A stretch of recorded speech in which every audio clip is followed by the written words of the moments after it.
The cons of Tarkir: ruthless and lusting for blood, spiritual and steadfast, cunning and deceptive, focused and agile, brutal and powerful. All struggle for power through endless battles, espionage, and assassination attempts. But the days of the cons will soon come to an end, where all will fall as a new dawn rises. What's up, everybody, and welcome to Hoarding Wombat Collectibles. Today we are looking to the vast plane of Tarkir in preparation for the new set Tarkir Dragonstorm. Tarkir is a plane with such vast world building that I'll be splitting this video into 4 parts.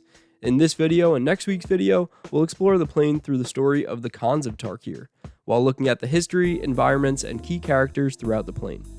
In the future videos, I'll be going through the events of Fate Reforged, Dragons of Tarkir, and Tarkir Dragonstorm, so make sure you like and subscribe so you don't miss out. Today, we'll start by looking at the clan featured on my board state right here, the Abzan, one of my favorite clans of Tarkir. So, let's get started. The Abzan people draw their enduring power from the symbol of the dragon scale, surviving the harshness of the Tarkir deserts while slowly grinding down their enemies like grains of sand beneath their feet. They value duty and family by addressing fellow trusted friends as brother or sister, while ritually disowning those who betray their family and clan. The Abzan humans are good friends to and trust the Anak, a humanoid canine race. The Anak helped the Abzan long ago but still live around the Abzan cities, mostly on the outskirts. One quote from Anafenza, Khan of the Abzan, can be found on the card Dragonscale Boon. Here, Anafenza states, "When we were lost and weary, the Anak showed us how to survive. They have earned the right to call themselves Abzan, and to wear the scale." This shows the reverence the Abzan have for the Anak, and gives some hint into the symbols that the Abzan take pride in. Abzan families take great care for a specific fruit-bearing tree, their kin tree. A firstborn child defends the tree as the tree's warden, while later children are free to become merchants, artisans, or soldiers, and will plant a seed from their family's kin tree when starting a family of their own. Dead family members are buried at the foot of their kin tree, and their name carved into it as a headstone. Their decaying bodies provide nutrients for the kin tree and its fruit. Spirits of the ancestors within the tree can even be called upon when entering battle. Abzan use the environment to their advantage during battle, often choosing to stay back and let the enemy come to their fortresses and be worn down by the brutal deserts, such as the shifting wastes. The Abzan choose their social structure carefully by choosing which families to associate with and ally with inside the clan. Each family must tribute soldiers to the Khan's army when needed. Families are arranged by bloodkin, family by blood relatives, bondkin, family by oath, clan orphans, Abzan with no family, Krumar, adopted from fallen enemy families and raised as bondkin, and the disowned, ritually disowned members that are banished by the clan. The Abzan have some magic capabilities such as spirit speaking, where certain Abzan humans have the ability to speak and call upon ancestors through their kin tree with the help of amber, tree resin, and sap. Amber is used as a ward in the home and on the battlefield. Tree resin is consumed to aid in spirit speaking, and fallen kin trees themselves can also be used to forge blessed weapons. The Anak have their own magic called sand calling, where the Anak are one with the desert, always finding water and never becoming disoriented. Some Anak sand shamans can manipulate the desert into sandstorms to obscure their movements or disorient the enemy. Some humans have been taught by the Anak to use this type of magic. The Abzan have many roles to fill in their highly organized armies. Dragon scales are the bulk-heavy infantry for the Abzan. The Ibex cavalry wield bows and lances and ride on heavy war ibexes. The Krumar orcs are mostly guards inside the Abzan settlements, but can be called upon as shock troops when needed. The scouts survey the lands and harass enemy troops. The tree wardens are highly skilled and left back to guard the family trees, and the spirit speakers help fight with spirit magic. There are a few key figures that appear in the Abzan short stories, such as Anafenza, Khan of the Abzan, featured in the short story Bond and Blood, where she deals with a betrayal from a fellow Abzan. As with all the short stories, I recommend you check out the Bond and Blood storyline on the Magic website, linked below.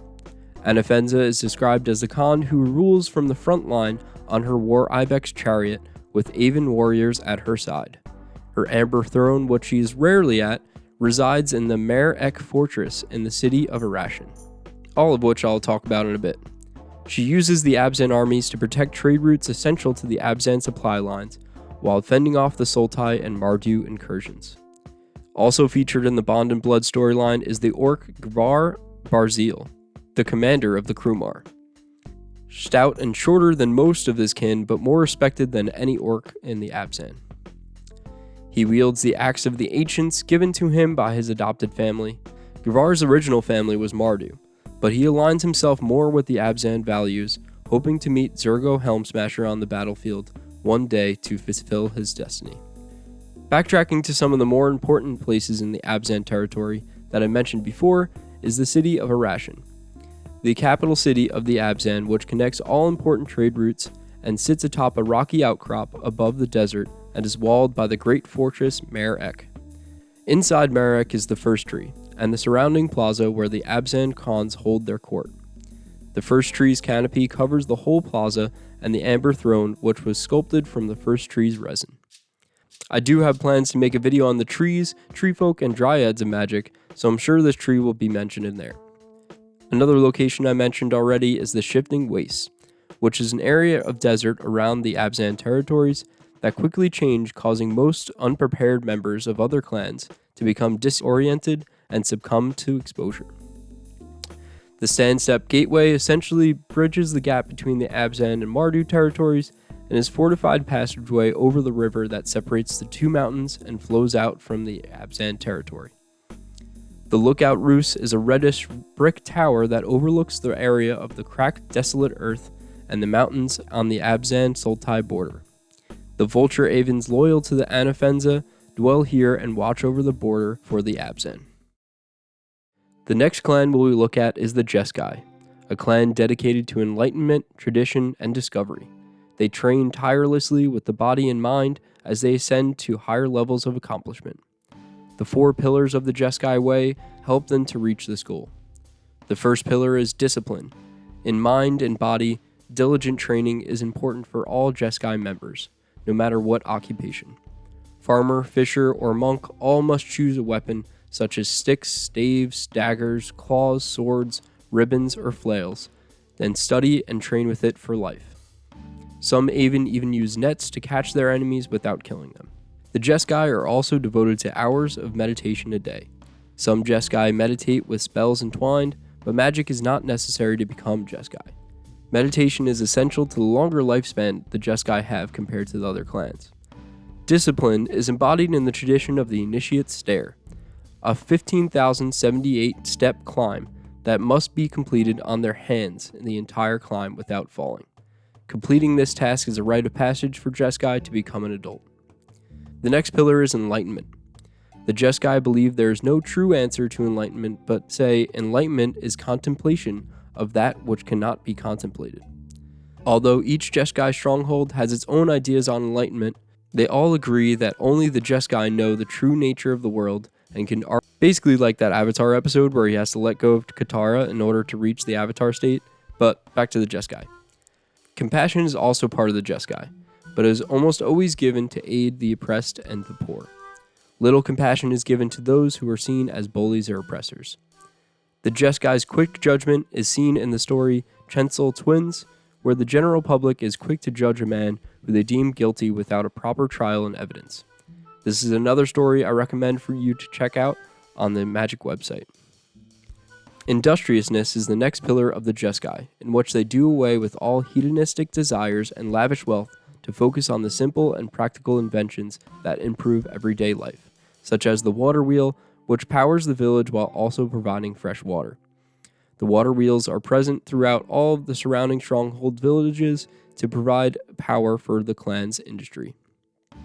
The Sage Eye stronghold, however, is home to the Exquisite Hand, where a beautiful tapestry, painting, and flute are created once per season, showcasing the dedication and mastery of the Jeskai to their craft. Traditionalism is the last pillar we will talk about. The This pillar is different for each stronghold, but only one can be followed in order to reach enlightenment. The Jeskai believe in a lifetime discipline of one practice, so even though each way has the potential to reach enlightenment, a Jeskai may only focus on one to follow for their whole life. Traditions are kept in secret manuscripts, the most sacred of them being the Annals of the Sage Eye, which only can be read by the standing Khan, which is currently Narset in this era, who is featured in our short story Enlightened, a story that captures Narset's playful personality in a world full of order, discipline, and in extreme cases, betrayal. It's a great story that's also on the Magic website. A couple of examples of these disciplines is the School of Pearls and the Kashaim Wanderers. The School of Pearls train in martial arts using waves of pearls. They wander through villages and help arbitrate conflicts between villagers using this magic. The Kashaim Wanderers are Jeskai that focus their craft on laughing play as tricksters. These tricksters often focus their efforts on outsiders and often indulge in cruel pranks that go way too far. The Ifrit specifically are infamous for this, and some have even been cast out of the Jeskai by Narset for particularly cruel acts. Next, we will move on to the ways of the Jeskai, the artisan, the mystic, and the wandering warrior. The Jeskai are born into each of these ways, but outsiders from other clans that join the Jeskai may be educated in any of the ways. The artisans are master craftsmen that create weapons of all kinds while crafting artisan goods of all material alongside them. Blacksmiths make kettles and swords, weavers make blankets and braided whips, carpenters carve arrows and wooden chests. Other Jeskai can commission these artisans to make goods like watermills and boats. Mystics, as the name implies, study the arcane, spellcasting, and martial arts, becoming scholars and teachers throughout the stronghold. Lastly, the Wanderers roam the wilderness, serving as scouts, spies, and nomadic arbitrators. Next, we will discuss the Jeskai strongholds, the ancient dwellings of the Jeskai isolated in the mountains of Tarkir. There are 4 main strongholds that each have their own leaders, artisans, and teachers, but all affairs and conflicts are mediated by the current Khan, Narset. The Sage Eye stronghold is the main link between all the strongholds and stands on the side of a mountain at the edge of a bay. Its main martial arts are in stealth, quickness, and cunning. The Digger stronghold sits on an island inside a large lake at the crossroads of the Salt Road, the main caravan route of the Abzan, also featured in one of the short stories by the same title, The Salt Road. While they live in general peace with the Abzan caravans, the Digger stronghold focuses on bladed weapon skills and the fiercest of their ranks becoming Bloodfire warriors. The Quarry Mountain stronghold is located in a caldera, or a lake atop a collapsed volcano. This caldera is surrounded by the bones of a long-deceased dragon, forming a sort of perimeter fence around the stronghold. This stronghold studies the movement of the dragons and draws power from the dragon's soul that is rumored to be contained inside a mystic vessel below the mountain. Lastly, we have the Riverwheel stronghold, a fortress carved into the side of a cliff with a massive waterfall running down the middle of the dwelling. Massive water wheels use the energy of this waterfall throughout the city. Appropriately, this stronghold focuses on the flow of water, studying weapons such as whips, cloths, and long blades. The Jeskai travel between these strongholds and other areas of Tarkir through the secret passageways through the mountains, some of which are hidden through enchantments or only visible through the eyes of the Aven mages. Some routes with special meanings are recorded in the annals of the Sage Eye and are unknown to the general public. Some routes include the Trail of the Dead Emperors, which is lined with tall white stones, the Dead Reckoning running through the Deadly Swamp region, and even a portion of the Salt Road that passes through the Jeskai territory. The main area Perugir is used as the main trading post for the Jeskai. The Jeskai are adept magic masters, studying the forces of Soulfire, Mistfire, Deathfire, Bloodfire, and Vital Fire, which represent the 5 colors of magic, white, blue, black, red, and green, respectively. However, Deathfire, black, is considered horrid and not to be used under any circumstances, while Vital Fire, green, is considered mindless and distracting, so it is not to be bothered with, leaving only the 3 colors of magic Jeskai is associated with, the white, blue, and red. There is also a 6th fire, which is much harder to master, Ghost Fire. This is only achieved by mastering all 3 of the main Jeskai fires, transcending your natural and fundamental existence, or so we are told. Not much is known about Ghostfire, but it is a reference to another colorless card from Future Sight, which I mentioned in my last lore video, which suggests Ugin can wield the mysterious element. But that is for another video.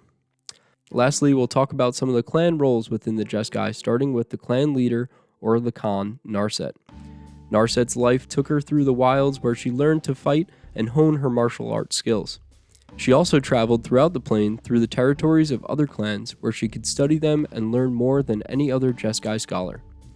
She guides the clan from the Sage Eye stronghold where she can care for the people of her clan. Some of Narset's most loyal followers are the Aven Wind Scouts that live mostly in isolated settlements or the lofts of strongholds. The Aven living in the Sage Eye stronghold are Narset's messengers and even act as emissaries to other clans. Next, we have the Bloodfire Warriors, who, as mentioned before, reside in the Digger Stronghold, harnessing Bloodfire magic to summon elementals and wield fire on their fearful enemies. As a stark contrast to these warriors, the Mystics of the Infinite are mostly humans and Avens that choose meditation sessions, sometimes for years at a time, to harness their energy and learn battle magic. They isolate themselves the best they can on their path towards enlightenment. There are also some who choose the Wandering Enforcer path, going from settlement to settlement where they are paid as bodyguards or arbitrators.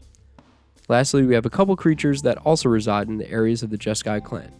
The Ifrit, as mentioned before, are creatures born in the area Fire Rim, and can choose to join the Jeskai, but to do so would mean they are banished from their home. The Ifrit are seen by the Jeskai as reckless and destructive, and drawn to the ways of Bloodfire. However, some Ifrit are able to forego their reckless nature and embrace the Jeskai way, rising to the ranks of even Narset's personal guards. More Ifrit have been electing not to be tricksters, but to embrace the discipline of the Jeskai. Even though this is the case, the Ifrit still do not discuss their past lives in the Fire Rim with any Jeskai, making their home largely secret. And finally, we have the Mantis, large insectoid creatures that are tamed by monks at the Highspire stronghold. They are seen in the short story The Way of the Mantis, which follows a young mantis rider named Kundi and his efforts to train the battle with his beast. Although the mantis can never be fully trained, as they would turn on their rider in an instant, if well fed and disciplined, they can be utilized by the Jeskai for travel and battle. So that just about wraps up the Jeskai. This was a long one, but well worth it. The Jeskai are far from my favorite clan, but they have a very in-depth culture and world building surrounding them, which I'm very happy to see. But now we will go to a clan which is almost the exact opposite, the Sultai Brood. The Sultai draw their power from the symbol of the Dragon Fang. Ruthlessly devouring unsuspecting victims, the Sultai are known for their betrayal, deceit, and exploitation to get their vast wealth and power through the enslavement of their Sib-Sig zombies, who they use as servants, miners, dredgers, as they search for food and dragon bones. The Sultai are headed by a race of snake-like creatures called the Naga, who claim they're descendants of the dragons as a display of their power, but the real power of the Sultai comes from the deals with the cat demons, the Rakshasa. The Naga tend to focus on modification of themselves through morphing magic or modification of others through necromancy. They regard humans as animals no better than attack baboons. They also conjure venom to poison their prey. Humans, unlike the Naga, cannot rely on their nature for their magic and instead practice shamanism and elementalism. They use these forms of magic in an attempt to link with their ancestors who used to rule the Sultai. This growth and healing-based magic is necessary for them to survive the tyranny of the Sultai. However, humans may contact the Rakshasa in order to become more powerful, as they possess powerful demon magic, with the ability to bring entire armies to their knees and destroy booming cities, for a price of course. Through the Rakshasa, the Sultai can converse with the Siddiqur, the general term for demon in Sultai culture. The Rakshasa often grant the Sultai the power to call these demons, but will leave out key spells to bind the creature to exploit the Sultai for more gold. The most notable of the Sultai is Sidisi, the queen and Khan of the Sultai, a powerful ruler from a wealthy line of Naga who keeps her hold on power with the help of the Rakshasa. She is cruel and deceitful, ultimately seeking the rule of the entire plane of Tarkir. She resides in the jungle temple of Kiru, keeping an eye on all the ships docked at her quasi-palace court. She is not afraid to murder all who oppose her, but sometimes opts for bribery with luxurious barges when it's in her favor. Fayamsi is one of Sidisi's most loyal Rakshasa, if a Rakshasa can be loyal, who commands a devoted group of mages to defend the Ukud necropolis with spells and the Sidikar demons. Fayamsi is responsible for granting Sidisi most of her dark magic, much like the Rakshasa Aribi does for her next character Taigam in the short story Taigam Scheming on the Magic website, although Taigam is more likely to get the short end of the deal. Taigam is Sidisi's minister who surprisingly enough used to be Jeskai, but as his hunger for power turned him away from being one of Narset's best students, he fled the way of the wandering warrior to join the Sultai after meeting Aribi. Another important servant of Sidisi is Kirata, the custodian of Quarsi Palace. She runs the more illicit affairs of the Sultai, such as the gambling rooms and the pleasure halls, and was a master of the Sagu jungle forest. Her time in the Sagu jungle left her with a wealth of knowledge of poisons and intoxicants, and left her with trained baboons that attack anyone she desires. The Sultai are separated into multiple roles. At the top you have the mages, who can be Naga, human, and Rakshasa, who typically study in the Kiru temple or the Ukud necropolis. Next are the warriors and assassins, who are human, Naga, and even zombie, trained in the Gurmag swamps and the Murang fortress, or the Segu forest. After that you have the human merchants, who also dabble in magic and assassination from time to time. Then, at the lowest of all, you have the Sibsig zombies, used by the Naga as undying servants preserved through powerful necromancy. Speaking of necromancy and decaying bodies, the Sultai have many forms of magic centered around decay and deception. The second skin is a phrase the Naga use to describe their necromancy. The thought comes from shedding your skin to be made anew, much like the Naga believe they create new creatures reborn from the dead bodies, or so the Naga say. The Naga have absolutely no regard for the human dead and just need a free servant for their bidding. Relic magic can also be used from decaying body parts to conjure spells. Mages frequently wear jewelry made from body parts to be used in these rituals. The Sultai Naga also practice mind control and hypnosis with their natural-born influence power, while humans try to replicate this power with the use of the lotus perfume, which causes the victim to fall into a dreamlike state, but eventually has them become paralyzed and pass away. There are a few locations we mentioned previously that will go in more detail to close the Sultai out. First and most importantly is Keru Temple, which lends its name to the main place of worship for the Sultai. Sidisi spends most of her time here, or at our next location, Quarsi Palace. Quarsi Palace is the main location of business when treating and bribing clients of the Sultai for the best deals. There are many pleasure ships docked here to take clients out into the dimly lit jungle waterways, fulfilling their desires to close the deal in whatever way possible. Sidisi also frequents the Ukud necropolis, where all the tombs of the Sultai ancestors reside. Inside this architectural marvel, Sidisi can consult with Fayamsi and call the vast dark powers that lie in the ancient Gurmag swamps, which ring the entire Sultai domain, and is the host of the Sibsig and the bodies of other clans that fell victim to the Sultai. Some of those clan soldiers may have been devoured in the crocodile pits, the massive pools of torture used by the Sultai. These pits house the crocodiles of all sizes, with some even named after ancient dragons of old, as a display of their power. One of the dragons, Seligmar, was slain at the site Molderfang Falls, where he was slain by a young Sultai Khan and fell into the Murang River. The Sultai pilgrimage to this area to celebrate their victory over the dragons. Along the Murang River is the Murang River Fortress, a stronghold built at a small steep mountain pass to defend against the Mardu horde. The Sultai put their most brutal and terrifying monsters and spirits on the front line of this fortress to deter any encroaching enemies. Lastly, we have the Segu, the original home of the Naga, a lush jungle of all sorts of strange and giant beasts unknown to the Sultai humans. So yeah, that's pretty much it for the first three clans of Khans of Tarkir. We have the Mardu and the Temur are next. Those are probably two of my favorite clans. With the Temur being my favorite, I just kind of like their story and the savagery of it and everything, and surviving in the wilderness and stuff. But the Mardu also is pretty much what I play. I play kind of Rakdos or Mardu in most of my pre-releases that I do. But yeah, Abzan's probably my third favorite. As you can see, I started this like little deck that I'm trying to make. I do want to do like kind of a commander of all of the different cons, if I can get all the cons, pulling them. But yeah, next I have the last 2 clans of cons of Tarkir would be next week, and then we would also probably do a little story about what Sarkhan Vol and Sorin are up to during the cons of Tarkir storyline. Maybe get into Fate Reforged. I'm not sure yet if I'm gonna put that into the Dragons of Tarkir video. But yeah, so those are going to come out soon. I've also been looking at the Tarkir Dragonstorm storyline, and I'm actually very happy and very impressed with it. So far, the first 3 chapters I've listened to, or 2.5, and everything seems pretty cool. The story, the writing is actually really nice.